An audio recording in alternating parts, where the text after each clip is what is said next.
There are just few materials and videos online systematically talking about Chinese women's rights. I'm gonna explain how Chinese women's rights changed in the 20th century, the century of revolution. Importantly, I would like to introduce the timeline for you to let you know the ways of transition of Chinese women's rights. China had absolutely different ways of change of women's rights compared to other countries. That is what I want to say today. So the video want to get the reasons of women's rights at last by showing the timeline. Firstly, I would like to mention one important morbid and bad custom for Chinese women in ancient China, which is foot biting. It was a custom of applying painfully tight biting to the feet of young girls to modify the shape of the foot. Generally, the morbid custom was used from 11th century to 20th century in China, because they think the small feet is the representative of beauty, and the muscle of a vagina would be exercised if women can always tiptoe. It would be like the long neck woman in Thailand, that custom, or the custom like corset in European in history. And the bite is not really banned until the period of People's Republic of China, that's after the 1949.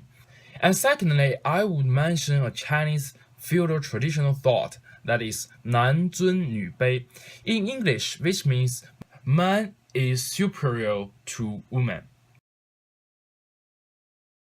The first period I want to talk about that is before the century of revolution. Women suffered from biting for a long time, although some emperors like Huang Taiji or Shun Zhi in Qing dynasty wanted to ban this custom in history.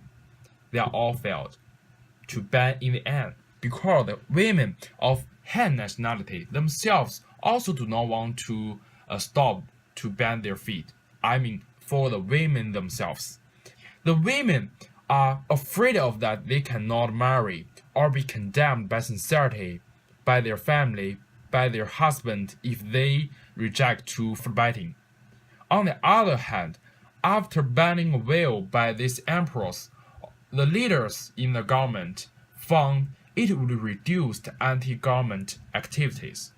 So they would not control or ban that in the end.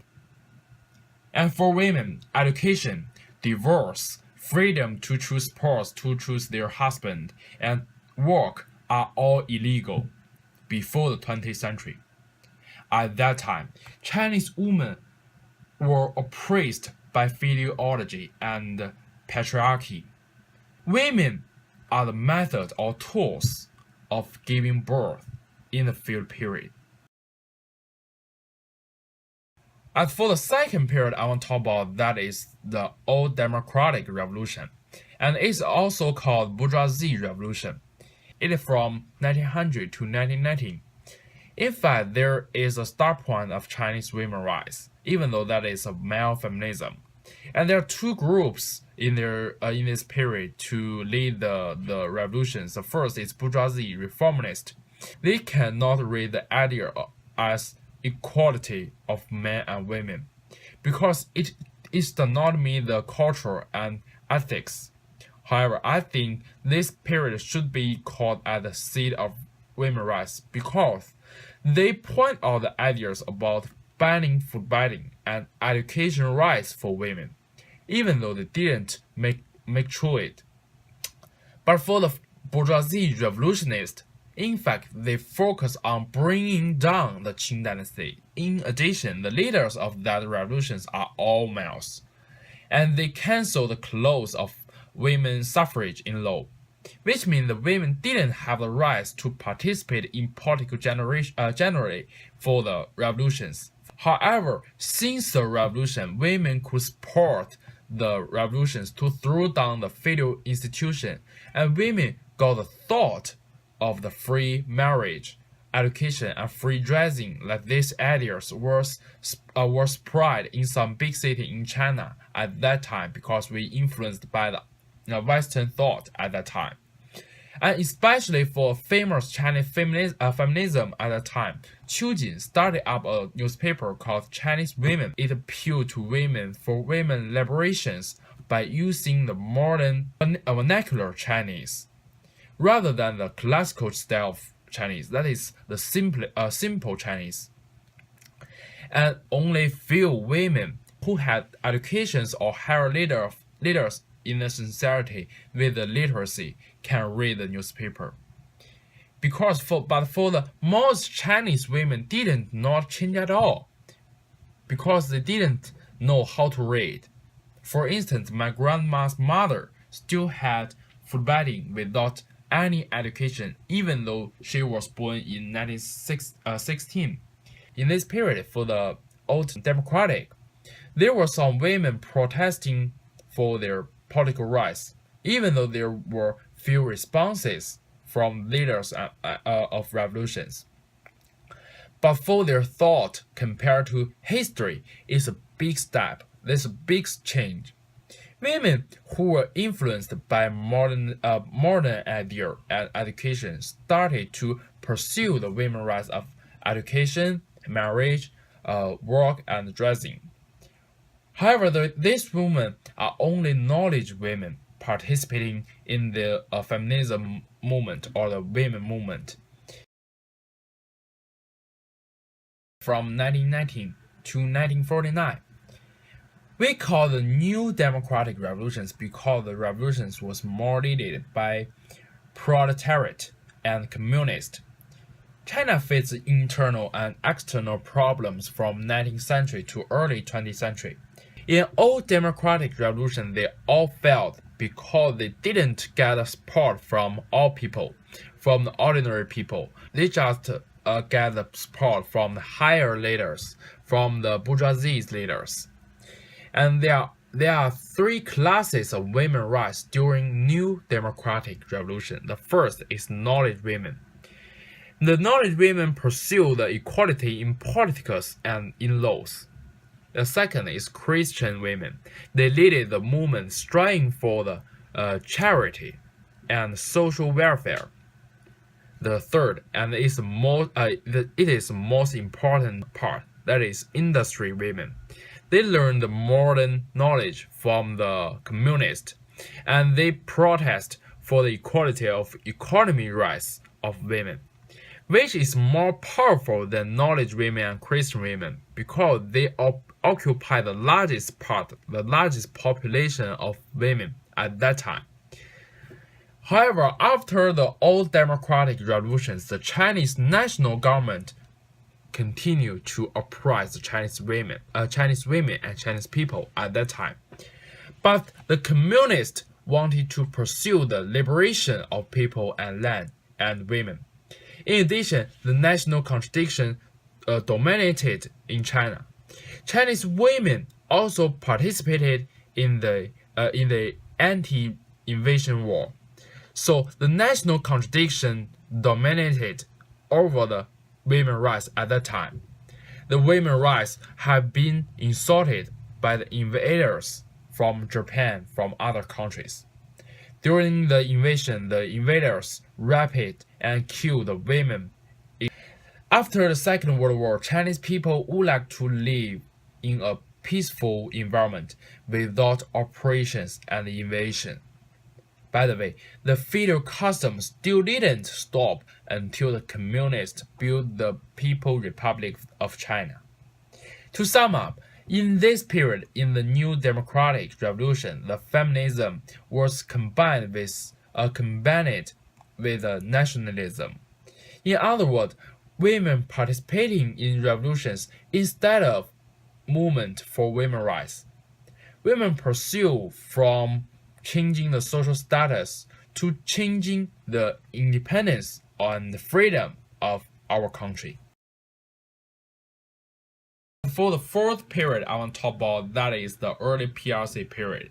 In your mind, that is should call the Mao's period. That is the first president in China. That is the feminism is should call the state feminism. State feminism means the feminism created or approved by the government of a state or nation. The Communist Party and other democratic parties consulted and made laws for PRC. In that time, the constitution firstly in China announced and implemented the women's rights of politics, education, economy, marriage, divorce, and procreation, and so on. That is the first time announced and implemented and successfully to the women's rights. And the Chinese government completely banned the food fighting. And for the first president of PRC, the chairman Mao, killed women and men worked together to build the new China. He called women are half the sky. He also implemented women liberation. This liberation should be called indifference equality. That means make the indifferent between men and women, which is that the government leads women to liberate from the old society. This is a movement from top to bottom. At that time, the purpose of female liberation is to get indifference equality. Mao wanted to make the women in public domain or a social environment have extremely same rights with men. The same wage, the same rights of education, the same rights of election, and other things. That is all of the same. Everything is same. The government completely banned the food fighting. However, although the process of indifference for men and women reduced the hierarchy of power between men and women, but it cannot thoroughly remove the inequality in the family. In addition, the extreme equality means the pursuing of indifference, which means that women and men wanted to get the same rights unless they gave up themselves to become the social collective instead of like in a different individual.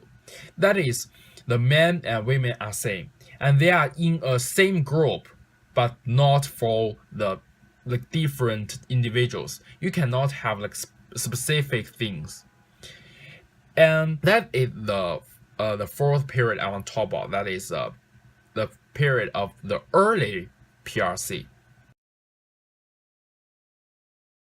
And for the final period I want to talk about, that is reform and opening up. That is another revolutions in 1978. That is the China opened the market to outside to the world. That is this time the feminism it should be called the market feminism. Because of open market, women have more economic independence, which make the feminism stronger. So the process we call the market feminism. In 1979, Deng Xiaoping, the designer of reform or opening up, make the Chinese market open to the world. After that, more and more women participated in market competition to show them ability and talent. The feminism was also developed a lot. We also call it self-actualization of feminism.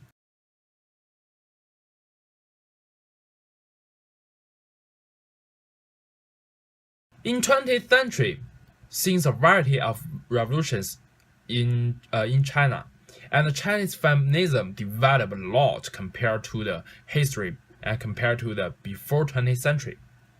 However, it was very different way from other countries. It always combined with politics, economy, and wars and feudal cultures. In history, women themselves they are from passive to initiative.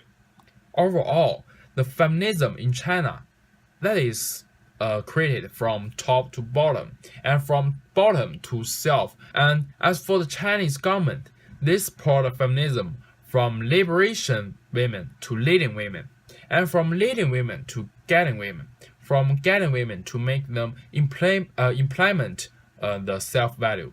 And at last, I think the strong Chinese culture background still influence Chinese feminism.